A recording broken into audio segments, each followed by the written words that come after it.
ఏది అయినా ట్రై చెయ్యి ఆచి చికెన్ మసాలా. ఆచి చికెన్ మసాలా. ఆన్లైన్ షాపింగ్లో రారాజుగా వెలుగొందుతున్న ఫ్లిప్కార్ట్ ఇప్పుడు మీ ఇంటికి వేడివేడి భోజనాన్ని చేరవేసేందుకు సిద్ధమైంది. ఇప్పటికే మినిట్స్ ద్వారా కిరాణా సామాగ్రిని నిమిషాల్లో డెలివరీ చేస్తూ సత్తా చాటుతున్న ఈ సంస్థ త్వరలో ఫుడ్ డెలివరీ రంగంలోకి అడుగు పెట్టబోతోంది.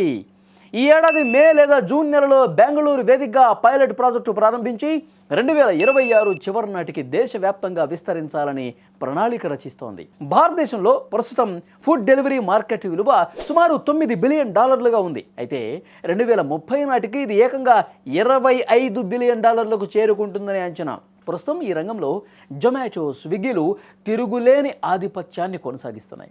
ఈ దిగ్గజాలకు పోటీ ఇస్తూ తనకంటూ ఒక ప్రత్యేకమైనటువంటి గుర్తింపు సంపాదించుకోవటమే లక్ష్యంగా ఫ్లిప్కార్ట్ ఇప్పుడు అడుగులు వేస్తోంది. ఈ కొత్త ప్రయాణం కోసం ఫ్లిప్కార్ట్ తన వ్యూహాలను సిద్ధం చేసుకుంటోంది.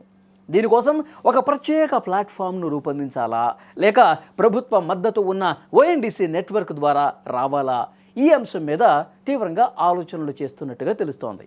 గతంలో ONDC ద్వారా రావాలని భావించినా అది సాధ్యం కాలేదు. కానీ ఈసారి పక్కా ప్లాన్తో, పక్కా ప్రణాళికతో రంగంలోకి దిగాలని చూస్తోంది ఫ్లిప్కార్ట్ ఈ సాహసానికి పూనుకోవడానికి ప్రధాన కారణం దాని IPO ప్లాన్ అని తెలుస్తోంది.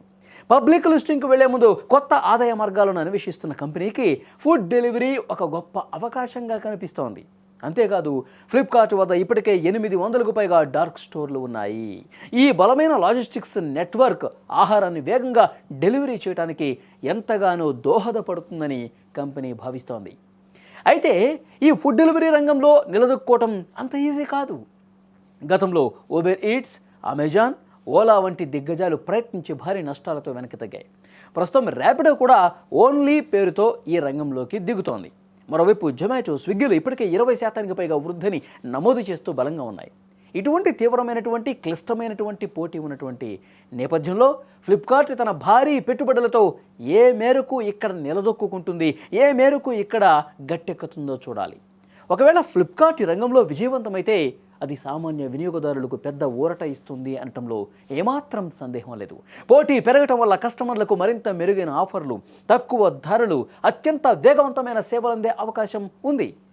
కామర్స్ రంగంలో తన మార్కు చూపించిన ఫ్లిప్కార్ట్ ఇప్పుడు మన భోజనపు ప్లేట్ వరకు ఎలా చేరుతుంది అన్నది ఇక్కడ ఆసక్తికరం.